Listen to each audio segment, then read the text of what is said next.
আমাদের এখান থেকে সিনেমাটি সম্পর্কে জানতে পারলে। তো যাই হোক, খুবই সংক্ষেপে আমি সিনেমাটি এক্সপ্লেন করব এবং আমি চেষ্টা করব সংক্ষেপে যতটুকু বোঝানো যায় ততটুকু বোঝানোর জন্য। তবে তোমরা যারা ডনলির ফ্যান রয়েছে তারা অবশ্যই মেন সিনেমাটাও একবার দেখবে। আর সিনেমা শুরু হওয়ার আগে এই সিনেমার সম্পর্কে কয়েকটা ফ্যাক্ট বলি। সিনেমাটি নির্মিত হয়েছিল বাংলাদেশি 70 কোটি টাকা বাজেটে। বক্স অফিসে অলরেডি 150 কোটি টাকার মতো ব্যবসা করেছে। আইএমডিবি রেট হচ্ছে 10-এ 5.2, বাট ডনলির সিনেমা হিসেবে এটার আইএমডিবি রেট একটু কমই আর কি। তবে আশা করছি অ্যাকচুয়াল সিনেমাটা তোমাদের পছন্দ হবে। তো যেন আমাদের জনবু নামের একটা মনোরোগ বিশেষজ্ঞকে দেখানো হয়, যে একটা ভিডিও রেকর্ড করে এবং সে তার একজন পেশেন্ট ইয়ানশুর মাথার অবস্থা সম্পর্কে বলছিল। তো অ্যাকচুয়ালি তার পেশেন্ট যে ইয়ানশু ছিল, তার মা 5 বছর আগে ক্যান্সারে মারা যায়। আর মা মারা যাওয়ার পরে সে দূরের একটা গ্রামীণ এলাকায় একাই বসবাস করতো। তারপরে ওর স্বপ্ন ছিল ও কে আইডল হবে, মনে করো ওই যে ব্ল্যাক পিঙ্কের মতো রকম একটা কিছু হবে। তো এটা নিয়ে ওর মাথায় অনেক প্রেশার ছিল, অডিশনের প্রেশার, কাজের প্রেশার। তো এই জন্য ওর মাথায় অনেক বেশি চাপ পড়ে এবং তারপর অসুস্থ হয়ে পড়ে। তো এই কারণে ইয়াংশুর এখন এমআরআই করা হচ্ছিল ওর মাথার চিকিৎসার জন্য। আর এটা দুজন ডক্টর অবজার্ভ করছিল। কিন্তু হঠাৎ করেই এমআরআই রুমের লাইট বন্ধ হয়ে যায় এবং দেখা যায় ওই এমআরআই বেড থেকে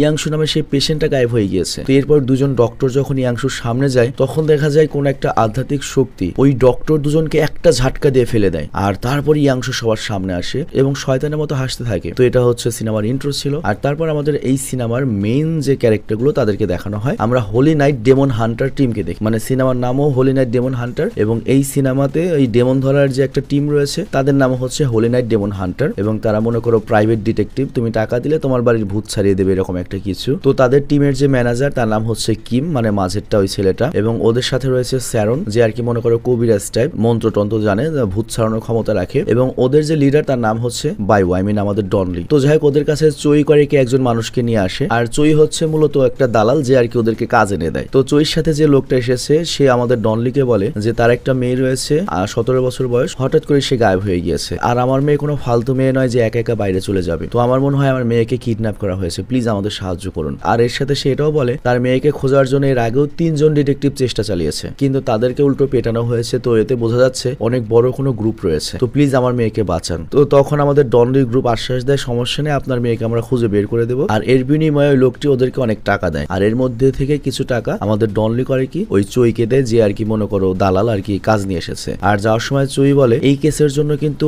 অলরেডি অনেক মানুষ মারা গিয়েছে, তোমার আগে যারা প্রাইভেট গোয়েন্দারা গিয়েছে তারা কিন্তু মনে করো ভালোই কেলানি খেয়েছে। তো খুবই সিরিয়াস একটা কেস। আর এরপর টিভিতে দেখানো হয় কোরিয়াতে অনেকজন মানুষকে কোন একটা আত্মা মেরে ফেলছে বা এই ধরনের কোন একটা কিছু। তবে পুলিশ তো আর এগুলোতে বিশ্বাস করবে না, কিন্তু পুলিশের মনে হয় এর পেছনে নিশ্চয়ই কোনো রহস্য রয়েছে। আর তারপর টিভিতে আমরা একটা লোককেও দেখতে পাই যার চোখগুলো একদম শয়তানের মতো দেখাচ্ছিল। তবে এই দৃশ্য দেখে পুলিশ তো অবাক হয়ে যায় এবং এই বিষয়ে জানার জন্য পুলিশ যায় হচ্ছে ফাদার মার্কোর কাছে। এবং ফাদার মার্কো ওই লোকটার চেহারা এবং যাদের লাশ, ওই লাশগুলো দেখে বলে নিশ্চয়ই এটা কোনো শয়তানের কাজ এবং এটা কোনো অভিশাপের কারণে হচ্ছে এবং যে অপরাধগুলো করছে সে হয়তো শয়তানের শক্তিকে বশ করতে যাচ্ছে এবং অলরেডি কিছু শয়তানের শক্তি ওর কাছে চলেও এসেছে। তো বুঝতেই পারছো, যেহেতু শয়তানের শক্তি ইউজ করে অলরেডি শহরে আকাম কুকাম চলছে, তার মানে এই শয়তানকে বশ করার জন্য একটা টিমের প্রয়োজন। আর এই জন্যই তো আমাদের ডনলির টিম রয়েছে। তো যাই হোক, এরপর আমাদের ডনলির টিম একটা জায়গায় অবস্থিত হয় এবং এটা এমন একটা জায়গা যেখানে যত নেশাখোর রয়েছে, আধ্যাত্মিক নেশাখোর আর কি, তারা ওখানে নেশা করে পড়ে রয়েছে। তো ওখানে গিয়ে একটা মহিলা করে টাকা খাইয়ে জিজ্ঞাসা করে যে এখানে কোথায় কি রয়েছে আরো বল। তো ওই মেয়ের কাছ থেকে তথ্য নিয়ে ওরা করে কি ভেতরে যায় যেখানে শয়তানি রিচুয়াল চলছিল। এবং এখানে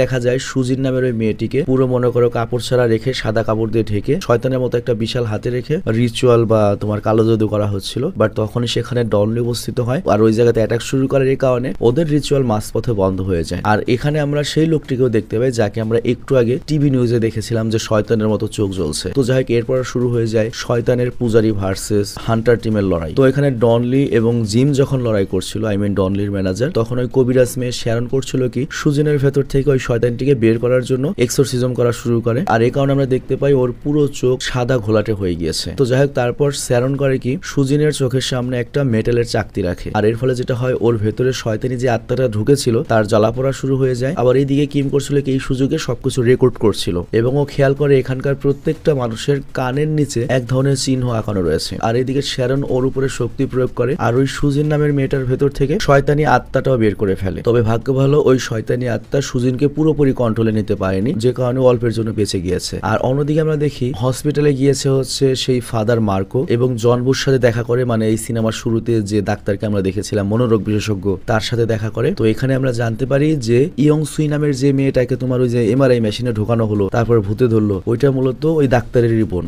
তো মার্কোর কাছ থেকে জনবু আমাদের ডনলির টিমের ব্যাপারে জানতে পারে। আর ওইদিকে আমরা দেখি ডনলি বর্তমানে একটা চার্জে রয়েছে এবং সে এখানে টাকা যা ইনকাম করে তাদের একটা অনাথ আশ্রম চালায়। আর তখনই ডনলির কাছে তার দুই শাগরেদ শ্যারন এবং কিম আসে এবং কিম এসে ওই শয়তানের পূজারীর টিমের ব্যাপারে বলে যে ওদের সবার কানের নিচে এই ধরনের চিহ্নটা রয়েছে। তো ডনলি বুঝতে পারে তার মানে ওরা অনেক বড় একটা সংবদ্ধ চক্র, যাদের লিডার হয়তো অনেক বেশি শক্তিশালী হবে, সে পর্যন্ত যাওয়া অনেক কষ্ট হয়ে যাবে। আর এর জন্য সে কিমকে এই বিষয়টি বের করার দায়িত্ব দিয়ে দেয়। আর কিম করে কি তারপর আরো কিছু লোককে লাগিয়ে দেয় এই চিহ্নওয়ালা লোকদের ব্যাপারে তথ্য বের করতে। এবং বর্তমানে এই ধরনের চিহ্নওয়ালা লোক খুব বেশি পরিমাণে দেখা যাচ্ছে, তার মানে এরা পুরো শহর একসময় দখল করে ফেলবে। আর এরপর আমরা দেখি ডনলির কাছে জনবো আসে, মানে এই সিনেমার প্রথমে যে ডক্টরকে আমরা দেখেছিলাম সেই ডক্টর আসে তার বোনের জন্য সাহায্য চাইতে। আর ওকে পাঠিয়েছে হচ্ছে ফাদার মার্কো, কিন্তু ফাদার মার্কোর নাম শুনেই ডনলি রেগে যায় এবং ওকে সাহায্য করবে না বলে জানিয়ে দেয়। কিন্তু জনবো তখন বলে, দেখুন আমি নিজে একজন ডক্টর সাইকিয়াট্রিস্ট, কিন্তু তারপর আমি আপনার কাছে সাহায্য চাইতে এসেছি। ভূত প্রেতে হয়তো আমার বিশ্বাস করা উচিত না, কিন্তু আমাকে বিশ্বাস করতেই হচ্ছে যেটা আমি নিজের চোখে দেখেছি। আর আপনি যদি আমার কাজ নাও করেন, একবার রিকোয়েস্ট থাকবে, আমি এই ভিডিও রেকর্ডটি দিয়ে গেলাম, আপনি এটা একটু দেখবেন, একবার হলেও প্লিজ দেখবেন। আর এরপর আমরা দেখি জনবো বাড়ি এসে সিসি ক্যামেরার দিকে তাকিয়ে দেখে ওর বোনটা বেডে নেই। তো দৌড়ে করে কি সেই রুমের দিকে যেতে চায়, আর তখন ওর পেছনে বোন ছিল এবং পেছনে তাকালে ওর বোন আবারও সেখান থেকে গায়েব হয়ে যায়। আর এরপরে যখন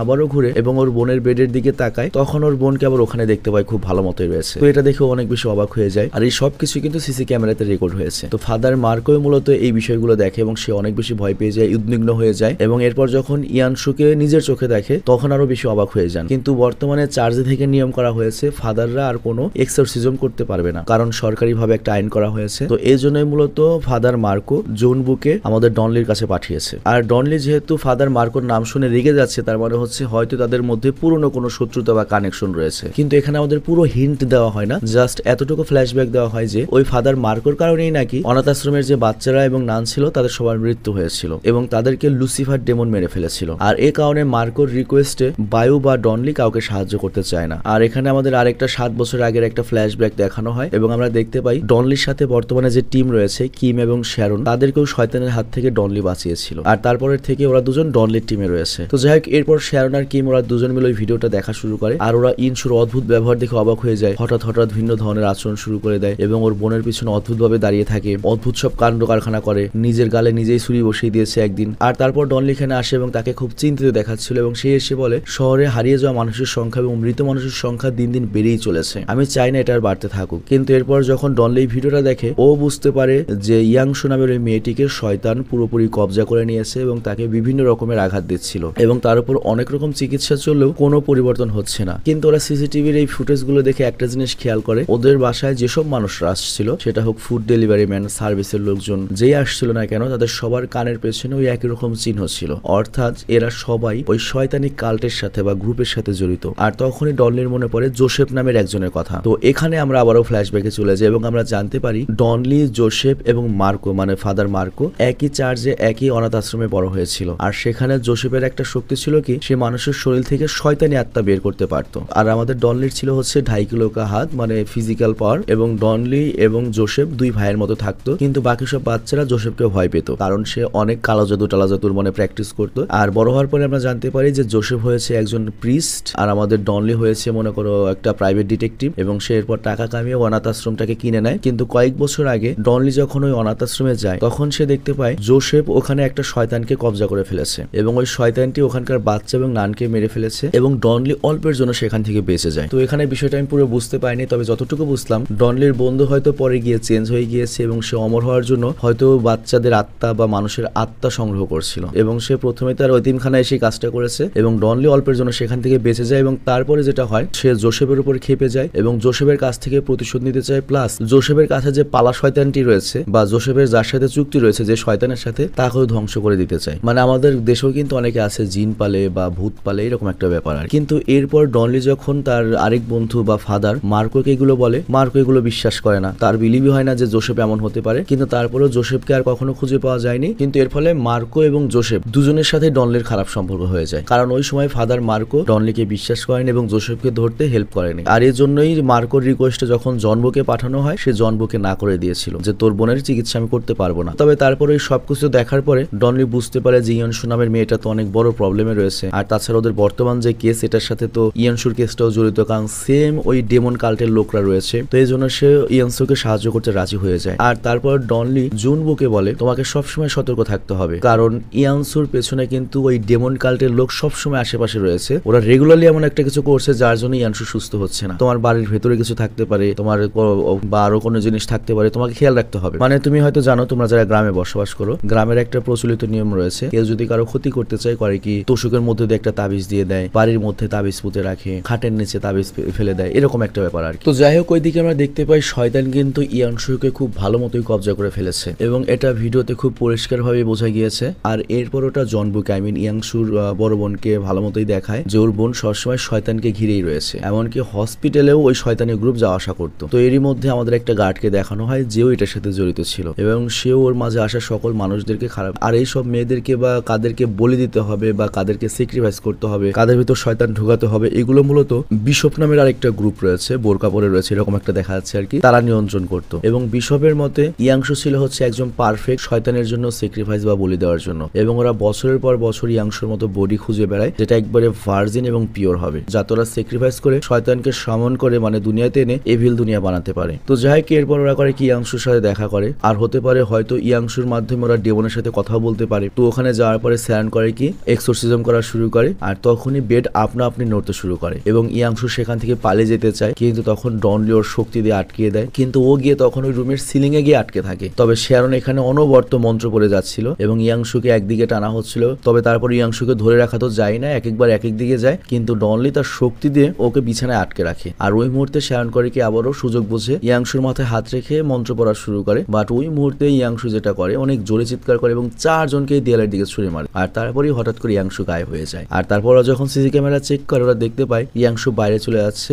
আর এই দৃশ্য দেখে হসপিটালের সকল পেশেন্টকে বাইরে বের করে দেওয়া হয় যাতে তাদের কোনো ক্ষতি না হয়। আবার ওইদিকে জনবু বেরিয়ে যায় বোনকে বাঁচাতে এবং তারা গিয়ে দেখে ওর বোন রাস্তা ট্রাফিকের একবারে মাঝখানে দাঁড়িয়ে রয়েছে, আর তখনই হঠাৎ করে বেহুশ হয়ে যায়। তো যাই হোক, এখানে সবাই এটা বুঝতে পারে যে ওই ডেমনটা ইয়াংশুর ভেতরে খুব ভালো মতোই কবজা করে নিয়েছে। তবে ডনলির টিমে যে শ্যারন রয়েছে, মানে ওই মেয়েটি যে আর কি কবিরাজ, ও এই মুহূর্তে এখনো বলতে পারে না যেটা কোন ধরনের ডেমন এবং এটার সাথে ওরা শক্তি দিতে পারবে কিনা। তো এই জন্য ইয়াংশুকে নিয়ে সেখানে যেতে হবে যেখান থেকে ওর এই প্রথম ভাবটা শুরু হয়েছে বা যেখান থেকে ভূতে ধরেছে। তো এরপর সবাই ইয়াংশুকে নিয়ে সেই জায়গাটিতে পৌঁছায়, মানে ইয়াংশুর বাসা, এবং চারিদিকে সিসি ক্যামেরা লাগিয়ে দেওয়া হয় যাতে দেখা যায় কখন কি ঘটছে, এবং বাড়িটাও চারদিক থেকে মনে করে বন্ধক দিয়ে দেওয়া হয়। আর তারপর ইয়াংশুকে একটা চেয়ারের মধ্যে বসিয়ে রাখা হয় এবং লবণ দিয়ে চারপাশে ওকে আটকে দেওয়া হয় যাতে ওরা ভেতর থেকে আত্মা বাইরেও না আসতে পারে, ভেতরেও না যেতে পারে। তো এরপর শুরু হয় এক্সোরসিজম, আর এই এক্সোরসিজমের টোটাল 7টা স্টেজ রয়েছে এবং যে কোনো ভাবে এই ডেমনের কাছ থেকে ডেমনের নাম জানতে হবে। একবার যদি ডেমনের নাম জানা যায় এবং তারপর যদি ডেমনকে নাম ধরে ডাকা হয় তখন ডেমন দুর্বল হয়ে পড়বে এবং ডেমনটিকে ইয়াংশুর বডি থেকে বের করা যাবে। তো শুরু হয়ে যায় প্রথম স্টেজ, আর এখানে প্রথম স্টেজ তো ভালো মতো হয়, কিন্তু দ্বিতীয় স্টেজে শয়তান করে কি ধোকা দেওয়ার চেষ্টা করে, মানে বোঝায় যে আমি ভালো হয়ে গিয়েছি, শয়তান চলে গিয়েছে, আমি ইয়াংশু, আমার উপর অত্যাচার হচ্ছে, এরকম একটা কিছু।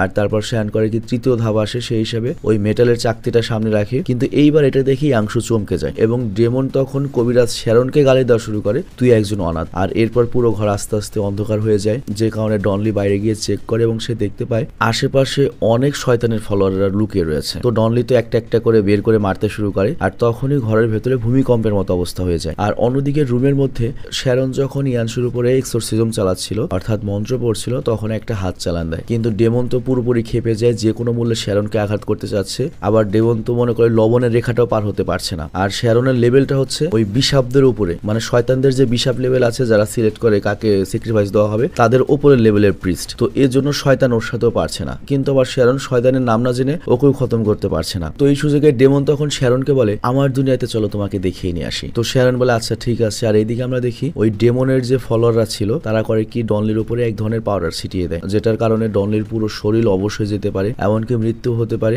আবার এদিকে আমরা দেখি আমাদের সবাইকে অবাক করে দিয়ে ওই ডেমন দূর থেকেই জন বুকেও পজেস করে ফেলে, মানে বড় বোনকেও। তো এটা দেখে শ্যারন তো অবাক হয়ে যায়, কিভাবে পসিবল, আমি তো শয়তানকে আটকে রেখেছি, তার মানে এই ঘরের মধ্যে আর অনেক কিছু রয়েছে। তো এরপর ওরা করে কি যখন ওই জাদুর পাউডার ইউজ করে তখন দেখা যায় দেয়ালের মধ্যে গোপনে অনেক কিছু লেখা রয়েছে, অনেক পুরোনো ভাষা অনেক কিছু লেখা। তো এটা দেখে ডনলি শ্যারনকে আটকায় এবং বলে এটা পড়ো না, হতে পারে এটা কোনো অভিশপ্ত ভাষা। তো ওরা করে কি সেই লেখাগুলো ধ্বংস করে দেয়, আর এর ফলে এক মুহূর্তের জন্য ইয়াংশু নর্মাল হয়ে যায়। মানে বিষয়টা দেখো যে আমাদের দেশে যেমন তাবিজ দেয় না বিছানার নিচে, এরকম মনে করো ওদের পুরো বাড়ি ভরে এগুলো করে রেখেছে। তো যাই হোক, এগুলো ভাঙার পরে ইয়াংশু নর্মাল হয়ে যায়, কিন্তু তারপরে রূপ চেঞ্জ হয়ে যায় এবং ওই শয়তানটি ডনলিকে বলে, আমি সেই শয়তান যে চার্জের বাচ্চাদেরকে স্যাক্রিফাইস করেছিলাম, আর তুই যদি আমার দলে চলে আসিস, আমার আন্ডারে আসিস, তাহলে আমার পুরো যে গ্রুপটা রয়েছে তার লিডার বানাবো তোকে। তো ডনলি তো এগুলো শুনে রেগে যায় এবং এখানে একটা বিষয় লক্ষ্য, শয়তান এমন একটা জাদু খেলেছে বা এমন একটা চাল খেলেছে, ডনলিকে দিয়েই শ্যারনকে মারবে, মানে ডনলিকে দিয়েই ডনলির লোককে মারবে। তো এই জন্য শ্যারনের চেহারাটা বানিয়ে ফেলেছে হচ্ছে শয়তানের মতো, এবং ডনলি শ্যারনকে শয়তান মনে করে গলা চাপে মারতে শুরু করে, এবং তারপর শয়তান সেখানকার সবকিছু জমে দিতে শুরু করে, মানে ঠান্ডায় সবকিছু যেন জমে যাচ্ছিল। আর তারপর আমরা শ্যারনকেও ডেমনের দুনিয়ায় দেখতে পাই, যেখানে শয়তান ওকে বলছে,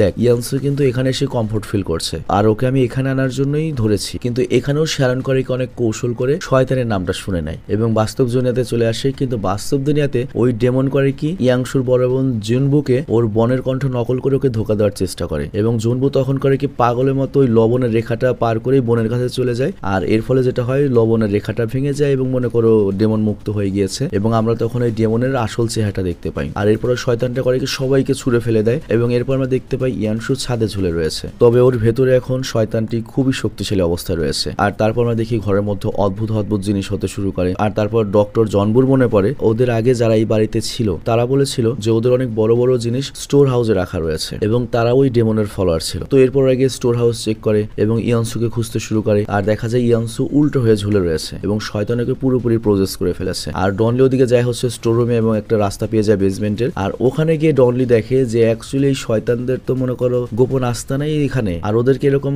প্রসেস করে রেখেছে বা অশান্তিতে রেখেছে কারণেই যাতে এই আস্তানা সম্পর্কে কেউ না জানতে পারে। তো যাই হোক, ওখানে ডেমনের লোকজন তো রিচুয়াল করছিল, তার এটা দেখে ডনলির তো মাথা গরম হয়ে যায় এবং ওদের সাথে মারামারি শুরু করে দেয়। আর ওরাও ডনলির উপর হামলা করে এবং ডনলিকে কয়েক সেকেন্ডের জন্য প্রসেসও করে দেয়। আর এইদিকে আমরা শ্যারনকে শয়তানের দুনিয়া দেখতে পাই, আর শ্যারন তো শয়তানের নাম জেনেই গিয়েছে। তো এই শয়তানের নামটা হচ্ছে মূলক। তো শ্যারন বারবার ওর নাম নিয়ে মন্ত্র পড়ে এবং ইয়াংশুর ভেতর থেকে শয়তানকে বের করে নরকে পাঠানোর চেষ্টা করতে থাকে, কিন্তু তখনই বাসার ঘরের জানালাগুলো ভেঙে যায় এবং অনেকটা কনজুরিং সিনেমার মতো একটা দৃশ্যের তৈরি হয়। আর একটু পরেই ইয়াংশু বেহুশ হয়ে নিচে পড়ে। পর দোজকের দরজা বা দোজকের পোর্টাল খুলে যায় এবং ডেমনকে তো দোজক টেনে নিয়ে যাচ্ছিল, কিন্তু ডেমন তখন ইয়াংশুকেও নিয়ে যেতে চায়, কোনোভাবেই ছাড়তে যাচ্ছিল না। তো ওদিকে ডেমন টানছিল, এদিকে ওরা টানছিল, কিন্তু শক্তি দিয়ে ওকে তো আর আটকে রাখা যাবে না। তো এই জন্য শ্যারন করে কি আবারও মন্ত্র পড়া শুরু করে এবং শয়তানের নাম ধরে ডাকতে শুরু করে, কিন্তু শয়তান তো ছাড়াই না, উল্টো ওদেরকে বলে ওরা যদি এই পৃথিবীতে বেঁচে থাকতে চায় তাহলে ওরা যেন ইয়াংশুকে ছেড়ে দেয়। বাট তখনই শ্যারনের চোখ কিছু সময়ের জন্য পুরোপুরি কালো হয়ে যায় এবং ও চিৎকার করে ডেমনকে ধমক দিয়ে ডেমনের জায়গায় পাঠিয়ে দেয়। মানে বুঝতেই পারছো শ্যারন অনেক বেশি শক্তিশালী হয়ে গিয়েছিল ওই সময়টার জন্য।